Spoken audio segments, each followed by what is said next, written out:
As a kid, when you start out on your motorsport journey, you dream of being on top of the world. You want to reach the pinnacle and win a Grand Prix. You want to represent your country. You want to hear your national anthem as you're standing on the podium. So many of us have dedicated our lives to motorsport. We've tasted success all over the globe. But there is something so special about winning at home. And to win a Grand Prix is even better. Only 51 people can say this though. I'm lucky enough to be a New Zealand Grand Prix winner. I'm a New Zealand Grand Prix winner. I'm a New Zealand Grand Prix winner. And I'm a Grand Prix winner in New Zealand. This weekend, another driver gets to join that list. To be the latest driver that gets to say, I'm a Grand Prix winner. And we can all say, welcome to the club. Welcome to the club. Welcome to the club. Welcome to the club. What a setting we have. Central Otago in New Zealand's South Island. Welcome to Highlands Motorsport Park. This is the Napa 70th. New Zealand Grand Prix. Live and local. What a place to stage a race. The stunning Central Otago and Cromwell, not all that far from Queenstown. The beautiful mountain backdrops, award-winning wine. We may have sampled a bit of that this week. Some great outdoor pursuits and a venue that is just heaven when it comes to motor racing. We're talking about Highlands Motorsport Park, and in all of its beauty, it is ready to stage the 70th running of the Napa New Zealand Grand Prix, all part of our coverage of the Repco Next Gen NZ Championship. Good afternoon, everybody. Greg Rust with you, along with Rihanna Crean and Andrew Waite. Kia ora. It is fantastic to have you with us for our coverage. We joke about it in motor racing, but in some respects, we're going to have a Friday Grand Prix, aren't we? It's not the true Grand Prix, but normally it's just a practice day. Today, we are going racing. We are going racing on a Friday, Rusty, and how cool is that? And this is my first time being here at Highlands, and it took my breath away. This is the most spectacular scene I've ever seen for cars to go racing, and I'm honestly blown away with how beautiful it is. Deputy Mayor Andrew Waite, who spends a lot of time here. It's an easy place to fall in love with. Great that it's staging a milestone running this weekend. Yeah, it really is. It's an amazing place to be here, see the scenery, see what the place is all about. But then as a driver, that is another whole level again. This place, you get here, you do your homework, you try to learn as much as you can about the place. But until you actually get on the circuit, it's just a complete game changer. All these drivers up and down pit lane will be going, whew, there's some work to do, and you just got to build into it. But what an incredible circuit, and can't wait for the race soon. Met Service says we're in for a glorious afternoon. Highs in the low 20s, some southerly breezes about, no chance of rain at all. And as you heard in that emotive introduction there from Greg Murphy, what it means to be a New Zealand Grand Prix winner. Man, there was a roll call of people that spoke then. You can add to that the likes of the late great Sir Jack Brabham, Sterling Moss, John Surtees, and there's a whole swag of modern generation Kiwi racers that proudly can say they are a New Zealand Grand Prix winner. Yeah, there really is, and we've got Liam Skeets, who's been New Zealand Grand Prix winner. He's back again to try and do the double on that, so he's certainly been very, very quick in practice, so it's going to be interesting to see the way that pans out, but again, just someone else who just can't help but come back to this beautiful location, have another crack at it. Can we set the scene for what is coming your way this afternoon? And that is effectively the postponed race 3 that was scheduled for Teretonga. The organisers of the Castrol Toyota Formula Regional Oceania Trophy want to give these international visitors the full complement of races that were planned, Ree. So we've kind of moved what was at Invercargill, and we're going to run it here on a Friday, aren't we? And the weather is something that nobody can control. None of us wanted to postpone that race, but the organisers have done a fantastic job to ensure that we can go racing here this afternoon, and the teams and the drivers to get set to go racing as well. So race 3 is what we're calling it, from Teretonga, and it's set by the fastest laps from race 1 and 2. So it'll be young Freddy Slater who'll be starting off from pole position this afternoon. So the weekend is going to be jam-packed for you, whether you're watching on Sky Sport here in New Zealand. Good afternoon to all of you, Fox and KO in Australia, and around the world on YouTube. So a swag of points. It is wide open in the race for the trophy. The Grand Prix, of course, is on Sunday as well. And we've got a bit to debrief out of last weekend's round at Teretonga Park in Invercargill, where we were hit with some pretty cold, some pretty tough weather there. And we want to offer a bit of balance, I think, in the start of the coverage there today around the lengthy delays that we saw in the final race of the weekend there. Naturally, we spoke to some of the drivers and teams in that moment. Josh Greenland, who is the category manager for CTFROT, was busy at that time and we couldn't chat with him, but I caught up with him yesterday and I began by asking him just a bit of clarity, if he could, around what happens when the cars went off there beyond the track limits, beyond the bitumen and the white lines onto the grass, and the assistance that they receive from our great volunteers. Yeah, so we obviously acknowledge there's some gaps in the regulations with the new regulations this season, so we're working on those. But yeah, the assistance that was allowed met the rules at the end of the day. Yeah. Fundamentally, I think probably worth clarifying there, it's a little bit like track limits, isn't it? So if they're not actually assisted on the bitumen, if they're obviously helped out of damp grass and things like that, that's okay, but then it's under their own steam from there. Is that what you're saying? Absolutely, yeah. So no mechanical assistance and not being assisted on the track, so the track limits of the white line. Okay. In the stoppage, obviously there's a bit to work through around an incident and then, you know, changeable weather conditions and so on. Some cars were pushed back up the track and into the pit lane. Just walk us through and clarify the procedure on that one. Yeah, so all teams had the opportunity to come into the pits when the red flag was shown. Everyone obviously decided to go to the control line. So yeah, it's obviously a new procedure. So yeah, there were some learnings from everyone from that, but at the end of the day, safety is paramount to us and priority number one. So yeah, how we got to where we got to maybe could have been a little bit cleaner, but at the end of the day, the result was what we needed. Josh, thank you very much for updating us on the state of play. No worries, thank you. A couple of bits of news in the lead up to race start as well. Unfortunately, Kalle Rovanperä, the double World Rally champion, is not going to take part this afternoon. He's got some sort of bug, so we're wishing him all the best for a speedy recovery and to be back here across the weekend. And during the week, we learned that Freddy Slater, who has moved right into championship contention, second in the point standings, wins last weekend at Invercargill and pole positions as well. He is really coming on strong in the back end of this championship. Got some magnificent news. He will join the Audi Driver Development Program as they get set to make their debut in Formula One. Let's meet a rising star on the international scene. My name is Freddy Slater and I'm from the UK. I started motorsport mainly because of my dad and also because I loved motorsport as well, and anything with an engine. My dad used to race himself, and also my godfather races as well, one of his best mates, and it all started from there at a young age of 5, and I've never looked back since. I love the risk of motorsport, I'd say. I think it's not the risk of danger, I think it's more the risk of putting together a good lap. You know, there's such a fine line between 100% and 101, and 101 is where it all goes wrong. And that feeling of really hooking it up on that qualifying lap and putting it on pole is one of the greatest feelings ever. So yeah, it's the thing we all chase, and it's always good fun chasing it.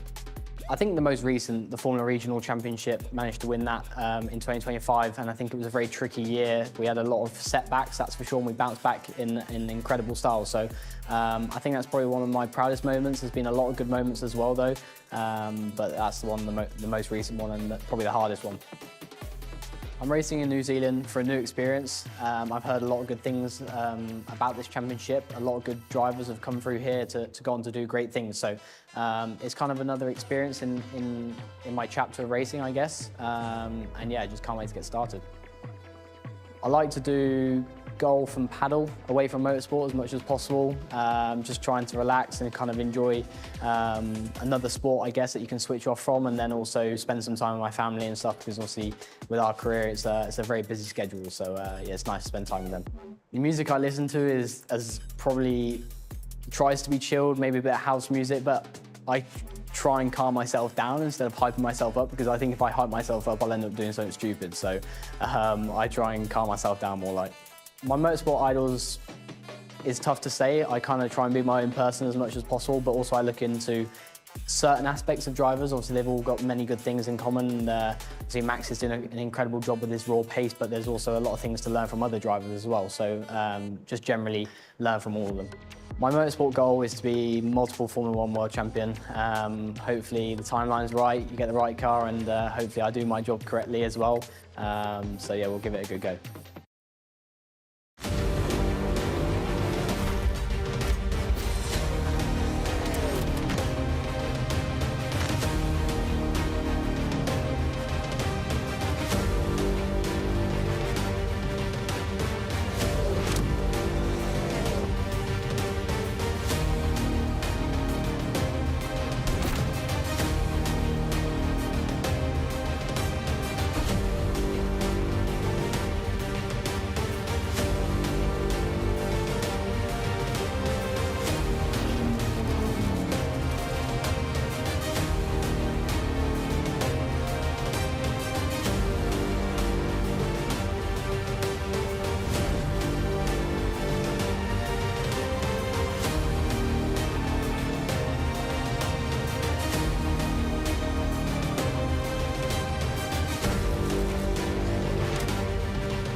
Racing on a Friday at the Napa 70th New Zealand Grand Prix. Welcome to Highlands and the Repco Next Gen NZ Championship for, as Rusty called it, the Friday Grand Prix. We love it. This is the postponed race 3 from Teretonga Park. We're a couple of hours up the road from where we were racing last weekend down in Southland. We've come up to the beautiful central Otago, Lake Dunstan, just on the shores of beautiful Cromwell, and this just the other side of town. A motorsport playground like no other anywhere in the world, Highlands Motorsport Park. There's so much to see and do here, but within it is a racetrack filled with challenge and intrigue and some utterly unique corners as well that always produce some excellent motorsport. 14 corners of them, just over 4 kilometres long. You'll lap it in just under 1 minute and 30 seconds in one of these cars. Richard Crail and Andrew Waite in the commentary box on a beautiful Friday afternoon. Andrew Waite, track temperature's about 30, air temp about 24 degrees. There's a breeze. This is stunning conditions for motorsport. And while this is race 3 from Teretonga, we couldn't be further removed from the conditions we saw there. Good afternoon to you. Good afternoon, Richard. It's complete opposite to what we had done at Teretonga. And we've seen a bit of practice yesterday and today for all of these drivers as well. So for them to quickly turn around and get themselves race prepped as well. It's normally by this point in the day, they're having a debrief about their weekend to this point, getting themselves prepped for qualifying, but there's none of that. We are racing this afternoon. Rusty. We heard that excellent and watched that excellent profile with Freddy Slater just a few moments ago. Let's talk some racing with him now, starting from the front row, from the ideal spot for this race. How has the week, the couple of days of running here so far gone, and are you ready for this? Yeah, obviously it's a bit weird to have a race on a Friday evening, but I think the practice has been decent. I think we're in the window, so should be good fun. It's very hot now compared to last week, so should be an interesting race. You are a really determined athlete. I know we've discussed that in the last 24 hours or so. You have moved as this series has gone on into real championship contention here. There's a ways to go here. What's the play for this one and for the rest of the weekend to come, do you think? Well, it's a bit of a secret, but just got to do the best job we can, maximise our points, and then see where we end up on Sunday afternoon. Great approach. Thanks for chatting with us. There he is, Freddy Slater. Brianna? And alongside him on the front row of the grid, Kanato Lee. Kanato, a brand new track for you. Just give us your first thoughts on what it's like. Yeah, I think this is the best track in New Zealand. Obviously, the bridge section with the jump, it's quite fun. Obviously, super high speed, and you know it's really hard to be on the limit, and I think that's what makes this track really nice. We come off the back of Teretonga, which was a bit of a disappointing weekend for you, some issues with the car. How do you sort of refocus and get set for this one? Yeah, obviously last weekend was difficult, especially on Sunday. We scored no points. But yeah, hopefully, new track, new weekend, new day. So I just need to redeem myself in this race and do the best I can. We wish you all the best. Good luck. Thank you. And just diagonally across there on grid position 3, we find our series leader, Uga Chukwu. How's the week and the couple of days gone so far? And you're in a good position points wise here. Is it a case of just trying to keep adding to that tally, or are you out for the win? Yeah, it's been a good few days here in Highlands. I think pace has been pretty strong throughout. So yeah, overall I think we're pretty confident for this race. Obviously starting P3, we're going to see if it's going to be easy to overtake. But yeah, overall just trying to pick up the points, and then we can push on tomorrow. We've had a real mixture of circuits. I mean, some classic old school venues, some modern tracks. Just give us your impression here of Highlands and how you found sort of settling into it. Yeah, I've been enjoying it, to be honest. Yeah, I quite like the track. First sector is quite high speed, and yeah, I think overall it's a good circuit. So yeah, I've been enjoying it. I think tomorrow in the quali session will be very close to get the perfect lap. Nice to go racing on a Friday afternoon. Enjoy it. There he is, Rihanna. Louis Sharp, we've detailed just how wide open this championship still is. You're very much still in the hunt. Sitting here on the second row of the grid, is the championship something you're thinking about, or are you just fully focused on each race? I mean, you've got to take each individual race as it comes, but it's the last weekend, so championship is definitely on my mind. Yeah, we're in a good position, I think, considering how bad our Saturday at Teretonga was. This race is from the first 2 races from that weekend combined in terms of lap time. So to be up the front, on the second row is definitely a good result. So yeah, need to have a good result and get those championship points. You've been spending a couple of days just enjoying sights and sounds of your country. It must be nice to sort of be home and enjoy that for a little bit. It's so good to be back. There's no country better than home. So I'm enjoying this a lot.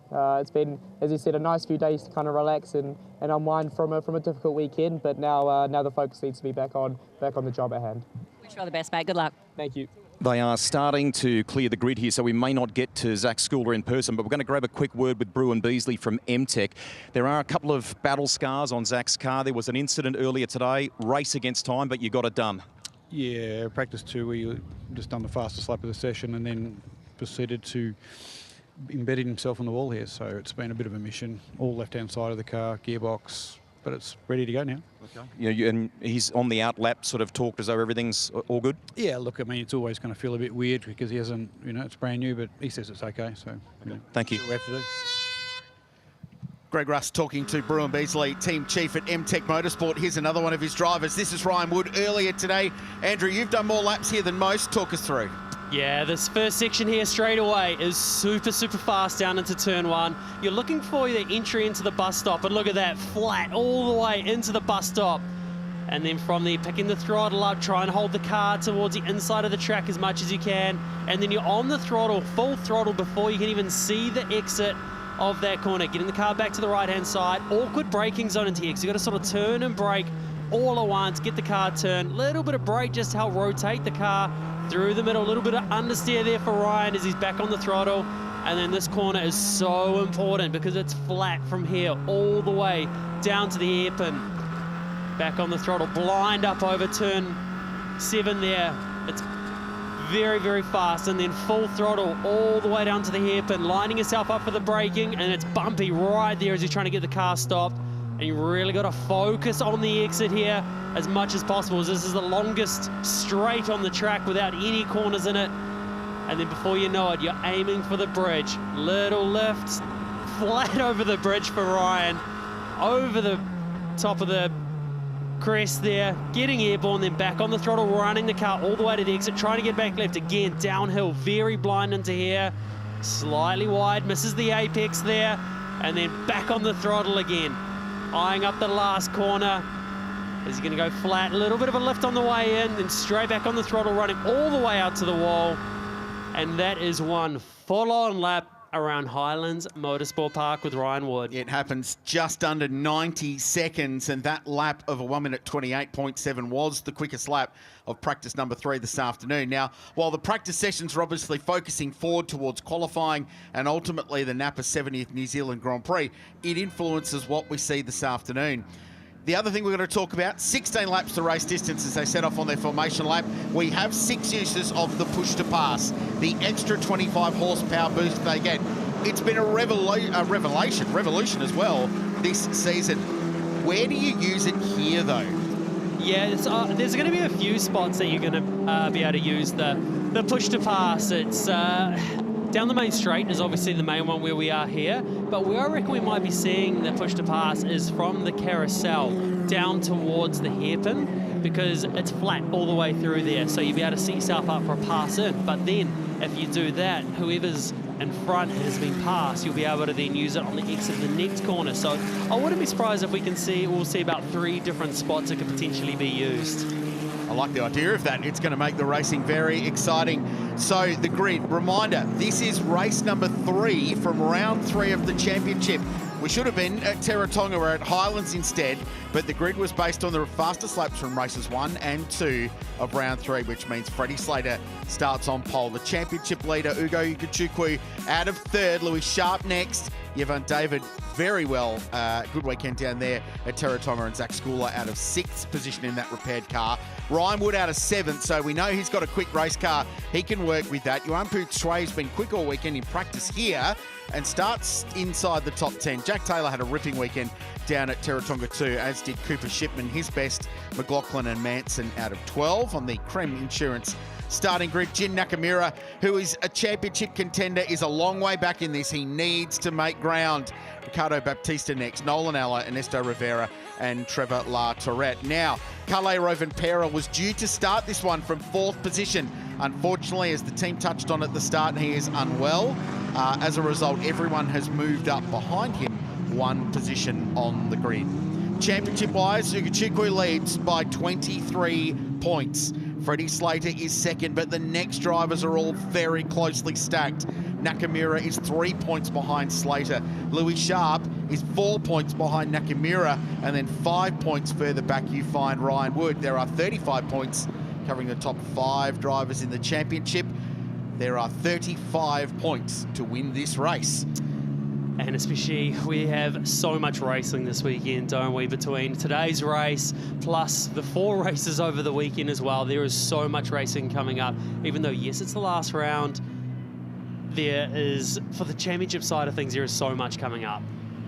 This is a hugely important race, and we looked at each other before the start of this and thought there's just a little bit of peril involved if you're a championship contender on that run down towards turn 1, the bus stop chicane.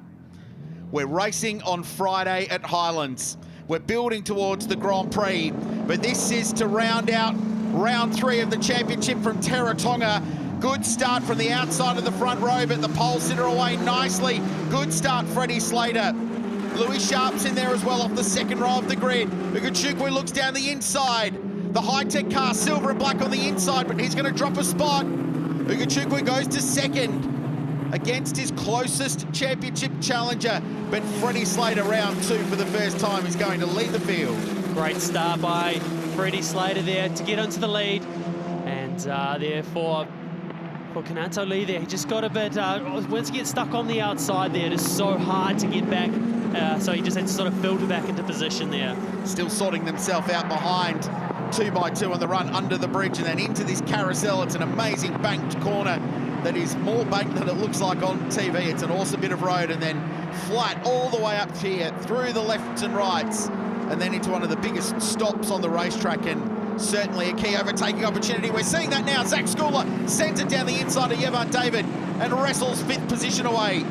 Massive dive up the inside there, managed to get it stopped. Obviously just coming off a crash in practice to be able to pull off these moves straight off the bat. He is looking super racy. Of course, Schooler's one who does have experience in these cars here. Wow, that's a big move. Louis Sharp looking up the inside of Kanato Lee, and he's going to get this done. pulls across in front of the high-tech driver, moves to third. What a pass. Yeah, great move by him there to get up into third position, looking super racy as well. The two M2 competition cars, followed by Louis Sharp in the M10 car. Oh man, we are on today. What a start to this one. 16 laps the distance to match the race distance that was planned for Teretonga last weekend. Freddy Slater leads. Ugachukwu was close at the end of that opening lap. Louis Sharp next. Kanato Lee back a spot as we saw. Schooler working his way forward. Yevan David in 6th, Ryan Wood in 7th, Yuanpu Chue in 8th, Jack Taylor 9th, and Cooper Shipman rounding out the top 10. Schooler there looking like he's got pace again as he's on the back of Kanato Lee there as well. Whether or not he's going to be able to do the same sort of move. Obviously, push to pass is now active for these guys as well. So let's see if anyone's going to use it either down to the hairpin or on the exit hairpin up towards the bridge, because you're flat up over the top and then you can make the dive up the inside off the other side of the bridge like what we saw Louis Sharp do before. Phil McLaughlin is defending from Sebastian Manson. That's for 11th and 12th place. Keep an eye on the rain lights behind. That's an indicator if the push to pass is working. And this is Ernesto Rivera looking down the inside, gets the spot done on the 14 car of Cooper Shipman. Or was that Phil McLaughlin? No, it was Ricardo Baptista a little bit further back, my apologies. So passing all there, but no push to pass used so far. And already race control talking about some track limit violations as well, Andrew. Yeah, there's certainly a spot for that up onto the on the way onto the entry of the bridge there. It's where you can go to the left or the right. Makes it very, very hard. As round the outside. Wow, that must have been some push to pass. Yeah, got to be used there to go around the outside of Manson. It's a big move for Jin Nakamura there to start making his way up the field as he's started quite far back. Wow, and he's actually lost ground down to 13th position. That's 12th now. So challenging stuff for the driver that came into this weekend, third in the championship. And it's races like this at the business end of the season that can be hugely costly. So Nakamura needs to find as much ground as he possibly can. One position gained. This is Ernesto Rivera, who is a little bit further down the pack in the 24 car, the Red Bull-sponsored Red Bull Junior driver, 17-year-old Mexican, who's had a couple of moments of brilliance this season, been fast on occasion.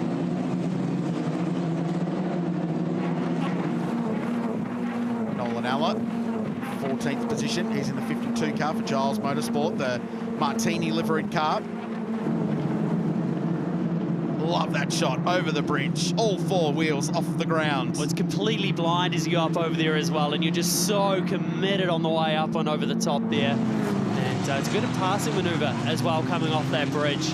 Even though the car sort of moves around, dances around a bit, it puts you in a good spot to be able to get up the inside.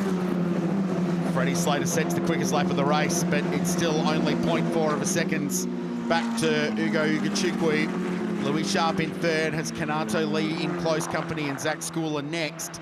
Yevan David next in 6th position, and then it's Ryan Wood. So no change for the leaders. Here are the two M2 competition teammates, first and second in the championship. Team looking for their 8th straight. What was TRS is now CTFROT title. They are the form team in the championship race. So no use in the push to pass through this part of the track. The only negative of using that is because of that extra power, and then you're up and behind someone, you lose that aerodynamic advantage. So it's no one's using it there. Let's see if Ugachukwu here decides to use the push to pass on exit. Again, being the first race here, there's no data, there's no input from previous years of where the push to pass is effective or not. So it's worthwhile using one up early, figuring out where that advantage is airborne up over the bridge again. 10 out of 10, that has to be one of the most spectacular shots in motorsport. Not just here or Australia, globally. Worldwide, how often do you see wings and slicks cars airborne on a racetrack, all part of getting the quickest lap? And then you come through this last corner as well. You've got the wall right there. You're just so committed as you go through there. It's push to pass for Ugachukwu. The only negative using it into there is it's not a very good passing opportunity into the bus stop there. It's so hard to be able to make a move. But learning, and now he knows, and he knows now that it won't get him close enough to even look at getting alongside. So the difference now is that he's got that system locked out for 100 seconds. He cannot use it for 100 seconds. So the team are on the radio to Freddy Slater going, you're safe for a lap, and hey, maybe you could use it to try and extend your margin, pull away a little bit. We've seen it used as push to not be passed this season. Can be used in offense as much as it can in defense. Louis Sharp still chasing these two down. He's only 9/10 behind Ugachukwu, and Kanato Lee still in 4th place. Here's Ryan Wood behind Yevon David on the run up into the hairpin, which was widened on the exit a couple of years ago, and it offers, I don't know, it's almost trying to tempt a driver to send it up the inside. It's so wide there, but the apex is quite tight at that corner. It is a very slow corner, so you've got to be committed pretty early to get that pass done up the inside. Yeah, you really do, and it's quite bumpy on entry into there as well, so trying to maximise your braking into there is super, super hard as well, so just trying to get that combination right and get the exit is super important. Ryan got a very good run out of turn 12. I wonder if he decides to use the button, use the push to pass. He doesn't. He knows that it's not going to be enough to get past Yevon David in this fight for 6th and 7th position. All of this learning will go into tomorrow's race. Interesting qualifying format as well for the Grand Prix. 3-part knockout qualifying tomorrow morning, New Zealand time, so Formula 1 style. 20 cars will be in the field. We should mention James Wharton, who is back in the championship this weekend, is not running in this race because he did not race at Teretonga. And so too for Liam Skeets, who did not race at Teretonga, so he's sitting on the sidelines. The other little point was that as per their allocation of tyres for round 3, everyone's on a new set of slicks for this race, mainly because everyone used wets last weekend. And that's great for us as well, because it gives us a really solid form guide as well for the rest of the weekend. So the two out front at the moment, starting to battle away a little bit harder. Ugachukwu there, putting a bit more pressure on Freddy Slater, as Freddy Slater very close to track limits up over the bridge. You've got to have all 4 wheels, you've got to have at least one wheel touching the white line through the corner. If all 4 wheels are over the white line, that's included as track limits. There's been quite a few warnings popping up on our system about that. Cars 11, 14 and 41. Car 14 has had a couple of warnings already, 2 of them. That's Cooper Shipman running in 10th position. Freddy Slater doesn't look comfortable in the lead of this race, Andrew, and Ugachukwu just looks like he's waiting for a moment, waiting for a little mistake, a tiny little 1%er where he can pounce and either use the push to pass to get by or just full stop capitalise. Yeah, and around here those mistakes do come that little bit easier as well, just because it is so much going on around this track. You've got the tighter part of the track through here, and then you're on exit from this point, and all the way from this point of the track down to the hairpin again, you're able to put that pressure on, and because these cars are reasonably easy flat all the way to the hairpin, you can more or less use that slipstream to drive up behind and try and make a pass down at the hairpin. I love you racing car drivers when you use the term easy flat. Sure, it's easy for you guys. I don't know about us mere mortals. The one that gets me is just how they manage to be flat over the bridge as well. There is not a lot of cars that are flat through here, because at this point, as they're arriving, it is blind up over the top, and then you arrive at the top of the bridge there, and then even the little bumps you can see on the exit there, the car moving around. You're trying to get the car back left, and it's completely blind as you hit the brakes. The way the car drops down and the track drops down is just always something go on. You do not get a rest, and you finally make it around the last corner to complete a lap, and then even down the straight there's still another corner as well before you've got to tighten those belts again and tip it into the bus stop, which is super fast. Slater's just had his first warning for track limits as well, so the leader is under pressure, and Ugachukwu looks racy. From a championship point of view, I mean, it's not make or break for Freddy Slater if Ugachukwu wins this race, but it's certainly going to make his life a lot harder going into tomorrow and then the Grand Prix if he wants to win it. He needs to win today. He needs to eke out a few more valuable championship points out of that lead that the Americans got. Yeah, and it's all that mind game as well through the rest of the weekend, is who's going to come out on top from this one, and especially having that pace as well. We obviously know that Freddy Slater and Ugochukwu, they've been fast all season, but Ugochukwu here looking like he's just starting to put, as you were saying, Richard, even more pressure on Freddy Slater. The interesting thing for mine is that Slater's been able to keep that push to pass up his sleeve, so he's got to use it as the race goes on. You only get 6 uses of it in the race. You need to be strategic with it. So if it does look like Ugochukwu will use it, he can then have a couple up his sleeve to burn if he needs to use it to defend his race lead, which he will do if he needs to. Provisionally 19 points by my maths if things run as they are. 23 points coming into it, the championship lead. The interesting thing is, every time this season Ugochukwu has been pressured, every time he has been challenged, he has responded. He has had an opportunity to bounce back and extend that lead back out. Very rarely have we seen consecutive races where he's had that points margin nibbled away. But I wonder if that feature race, the Spirit of a Nation trophy down at Teretonga, where he was caught out, the first mistake we've seen all season long, midway through turn 1, ran off the road, and it was race over. And that was the worst race of the season for our championship leader, who ultimately crossed the line in 14th position. And that just sort of changed the whole complexity of that championship, didn't it? It's gone from being near on one hand on the trophy for Ugochukwu now to completely wide open, especially if Slater's able to hang on here, as even though we've got so much racing ahead. And as well, just to add to this battle, Louis Sharp is starting to buy into this battle as well, as he's closing up on the back of Ugochukwu here. So Ugochukwu will be wanting to force the issue even more to try and get the move done, because this can work out really good for Freddy Slater, because as soon as Sharp gets on the back of Ugochukwu now, Ugochukwu's got to start using his mirrors. He's not able to run wide in other corners to try and get a better exit to put himself in Slater's mirrors. He's got to start covering his position too. Louis Sharp last time round set the quickest lap of the race. Ugochukwu had the big slide coming out of the, well, it's the final little kink before the start-finish line. It's not even counted as a corner really, but almost got up and brushed that fence.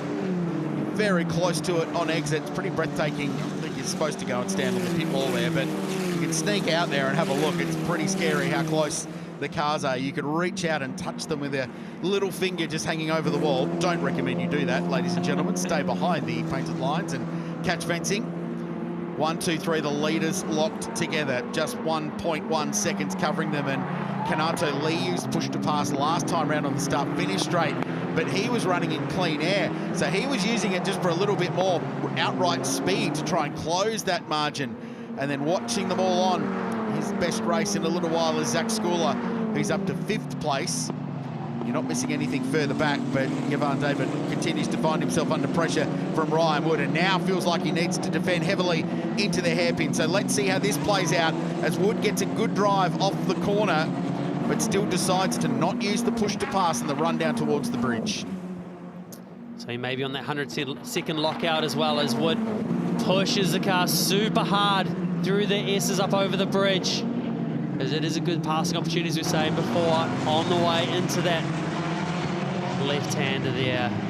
Oh, Yevon David struggling with the rear of his car, was moving around on the exit of turn 12, which is a slow corner, quite banked.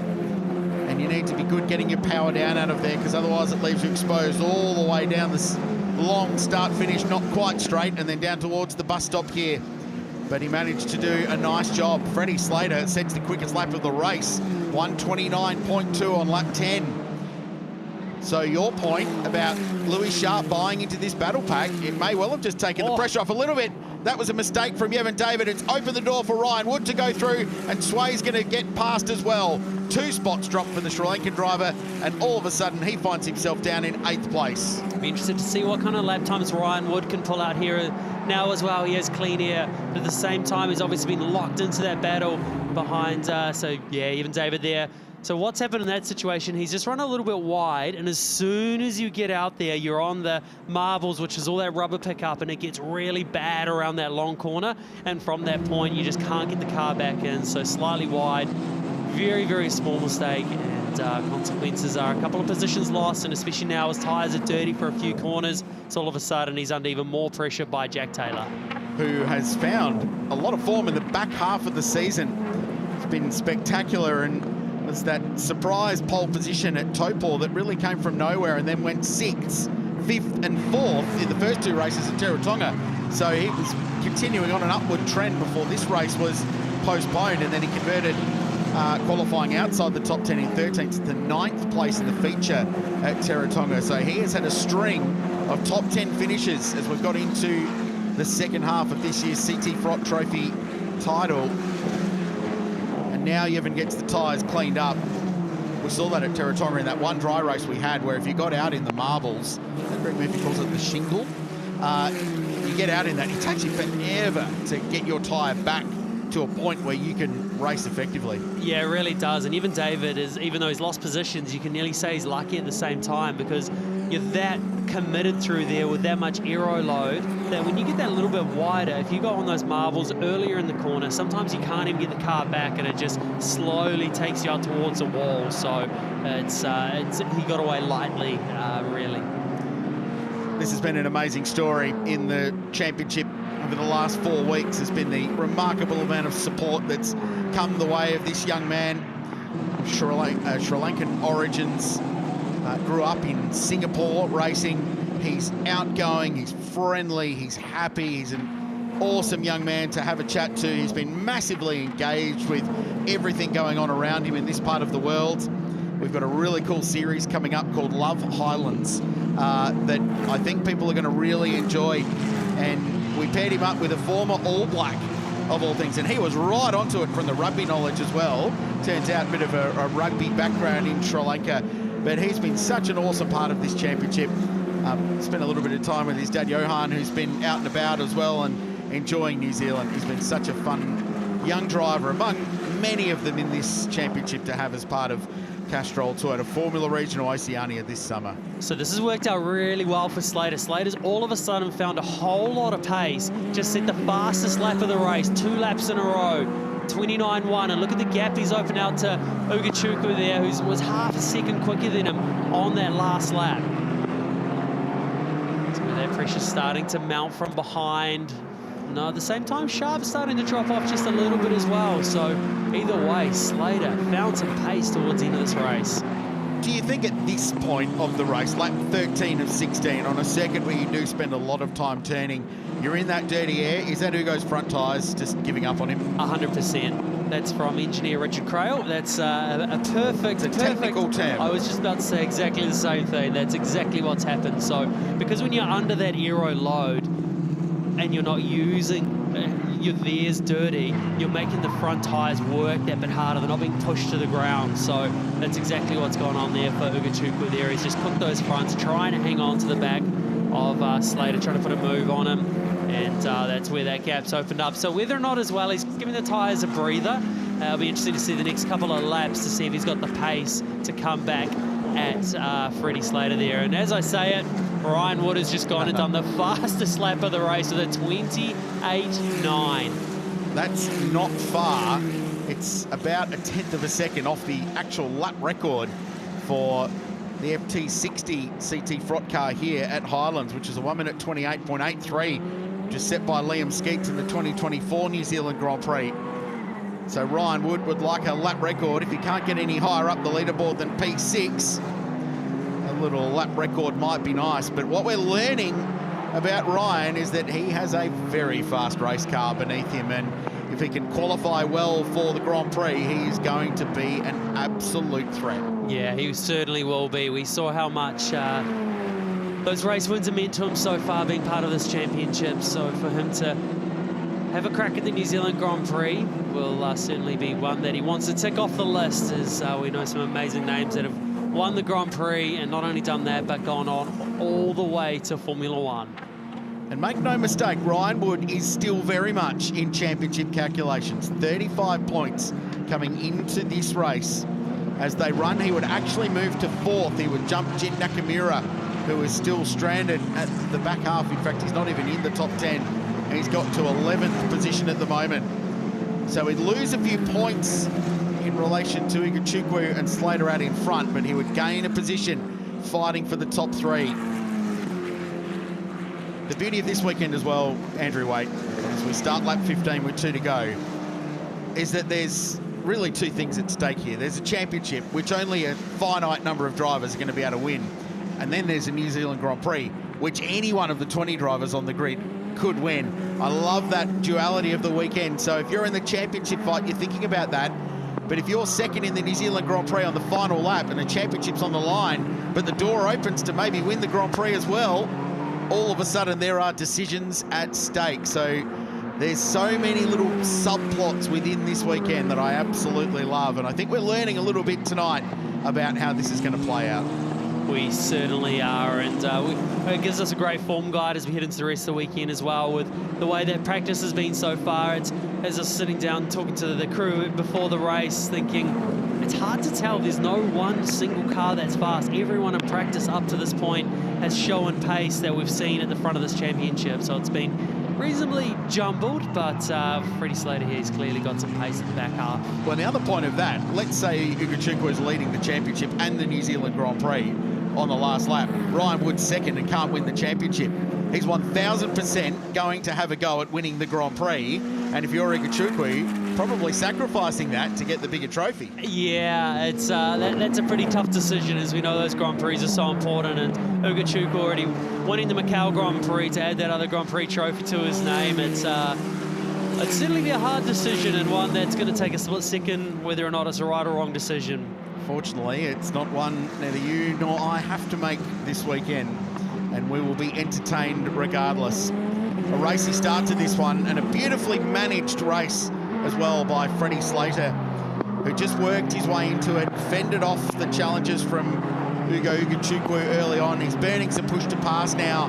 He knew he had some up his sleeve, so there's no point getting to the checkered flag having some of that extra horsepower left. And what a well-judged race this has been. And for the first time since the end of Hampton Downs, the championship lead will be less than 20 points going into the New Zealand Grand Prix weekend, which starts with qualifying tomorrow. Over the bridge for the final time. This young man from the United Kingdom has had a massive week, announced as part of Audi's Formula One squad. And for just the 5th time this season, he will convert pole position to a race win as well.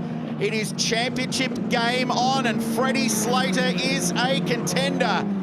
He wraps up what was the Teretonga weekend with 3 wins from 4 starts in round 3 of the championship, but opens up the account at Highlands in style as well. Ugachukwu second, Louis Sharp charged up to the back of the leaders at the end and will get another podium this year.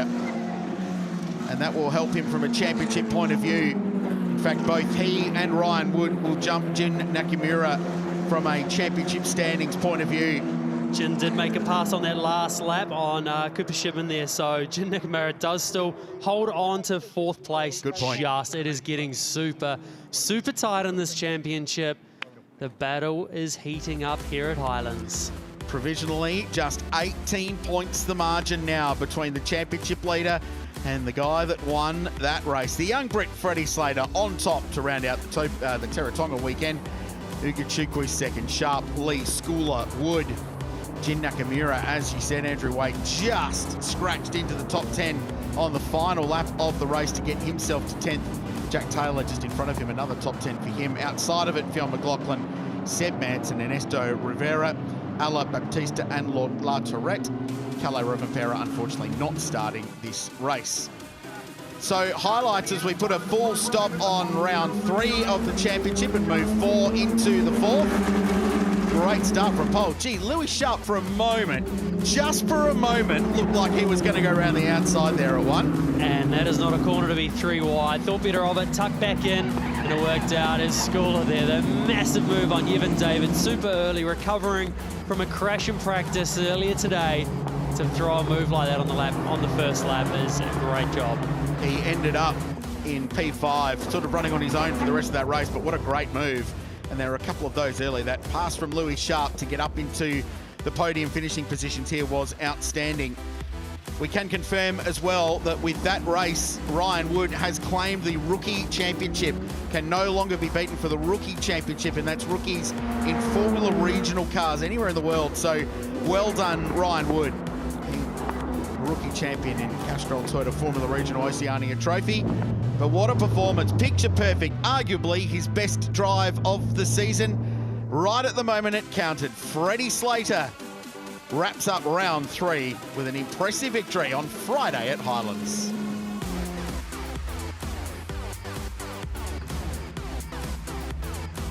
He will make his way to Allied Petroleum Victory Lane. We saw some pressure at Teretonga and we saw a little mistake. He ran wide on the exit of turn 5 and lost a spot. That was faultless. That was absolutely faultless, especially with that pressure earlier on for Ugachukwu there as well, to be able to recover from that and then pull that lead at the start. It's a great way for him to open his count here at Highlands for Grand Prix weekend. As we've seen all year long, Ugachukwu maximises what he's got. He scores the maximum points that were available to him in finishing second as Freddy Slater pulled away towards the end. And there's congratulations from the M2 competition team who notch up a 1-2 result in that race. There's his dad, Adrian. He'll celebrate with him as well. A very, very good victory and becomes a 3-time race winner this season too. Just the second driver to claim more than 2 victories. The other one, that's the championship leader. Yeah, for him to be able to do that straight off the bat this weekend, it's a super important weekend. But to be able to come away with the race win like that, and just the amount of pace that he found at the end of the race there was super impressive too. Let's go down to Allied Petroleum Victory Lane and hear from our winner, and he is going to talk to Rihanna Crean. How good is that to have racing here on a Friday? Welcome back to Allied Petroleum Victory Lane. What a week you have had, young man. After Teretonga, the announcement this week, and then to start off this weekend with another win. Congratulations, that was superb. Yeah, not a bad way to finish a Friday. Obviously a little bit weird doing a race today, but no, pace was good. Knew what we had to do at the start, and obviously with the wind it picked up and it made the car completely different to what it was earlier in FP3. So no, tricky race for all, but we came out on top. That's the main thing. This championship is well and truly wide open. You've just done every bit that you could possibly do to get yourself particularly into that hunt. Is that something that is on your mind this weekend? Not at all. I just keep on trying to win as many races as possible until Sunday afternoon and then see where we end up. Go enjoy the celebrations on the podium. And coming in second from M2 competition, Ugachukwu. Congratulations back on the podium again. This is such a consistent thing from you. I can sense, though, not overly happy with that race. Tell me about it. No, I think it was a pretty good race overall for us. Got into P2 in the first lap, which was the goal. And then I was just chilling from there, really. Yeah, just to take the B2. So I think overall pace has been really good the whole weekend, and I'm sure we can get our wins tomorrow pretty easily. Are you racing with a sense of you need to conserve points and just make sure that you finish every race? I mean, I tried to push for a move, of course, but the dirty air was terrible. So yeah, there wasn't really any chance to overtake, really. So yeah, I think the job will be done tomorrow in the qualies. Like I said, I'm pretty confident. Pace has been good, so I'm sure we can put it on pole. Congratulations once again, the man that's sitting on top of the championship and rounding out third place on the podium this Friday afternoon. Congratulations, Louis Sharp. Hell of a move you pulled off in the early stages of that race. Yeah, I mean, we know what racing's like in these single-seaters. There's not a lot of overtaking opportunities, so I got a good start, but I was a bit annoyed I didn't make the position into turn 1, so I thought, well, the first opportunity I get, I got to send in. That's what I did. So no, really happy to be back on the podium. I think we had quite a tricky FP3, so to bounce back and get the car in a good window is a really good result going into tomorrow. Do you feel like you need to be aggressive this weekend to get those points? Yeah, I think so. Look, I'm not here to finish second. You know, the championship lead is a few points away. You know, Ugo's done a really good job this year, and I've got a lot of ground to make up, but I'm definitely not going out without a fight. Congratulations, then some fighting words. Well done to all of our competitors this afternoon.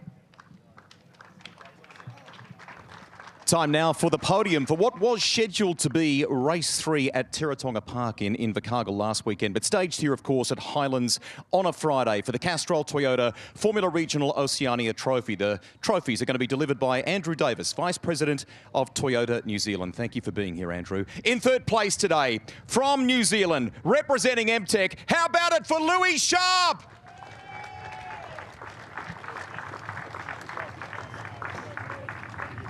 A good fight from this driver. This title race is going to be close. Good job. In second place, Ugachukwu from the United States at M2. And hot off the back of some big news this week, a great weekend in Invercargill. He's done it again. First place from the UK for M2. Give it up for Freddy Slater!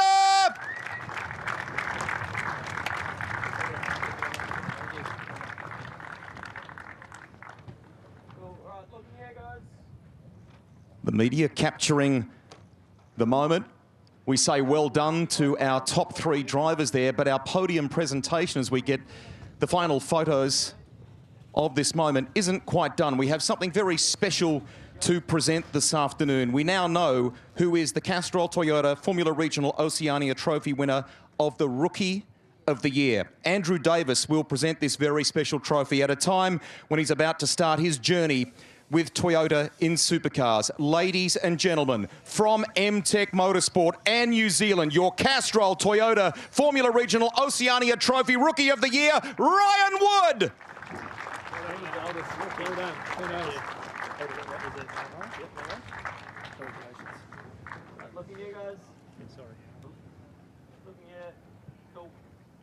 That is brilliant. What a fantastic way to enjoy Friday afternoon here at Highlands. It is just going to keep getting better over the weekend. That young man might be focused on supercars, both here in New Zealand and across the ditch this year, but he's done a wonderful job in single-seaters here over summer. Rookie of the Year. And we are just about done with our coverage for the day. Don't forget, massive weekend tomorrow. In the meantime, let's go to Richard to wrap things up. Thanks, Rusty. I wonder if a free engine lease for the championship next year means Ryan Wood might come back and have another go. Speaking of championship, here's how it stands. 18 points. It's the closest margin we have seen since round 1. Freddy Slater is charging at Ugo Ikuchukwu, who leads the way. Louis Sharp is 3rd now. Jin Nakamura drops to 4th. He's got to recover tomorrow. And Ryan Wood just a point behind in 5th. Behind that, Kanato Lee is still in calculations. It becomes really difficult behind those. Zach Schooler 7th, Sway in 8th, Rivera and David rounding out the top 10. James Wharton will be back in action tomorrow. Speaking of, we have got a massive program for you here from the Napa 70th New Zealand Grand Prix and Repco Next Gen NZ. Join us all, won't you? 10:30 a.m. New Zealand time. That's 8:30 a.m. on the east coast of Australia. We would love to have your company here. Head to nextgen.co.nz for ticket details as well. There's still plenty of time for you to come and join us at this remarkable venue. What a day it's been. Freddy Slater makes his mark, the second 3-time winner of Castrol Toyota Formula Regional Oceania. On behalf of our entire team, thanks for joining us for what we're affectionately calling the Friday Grand Prix. Back with more action tomorrow from Highlands. Good afternoon.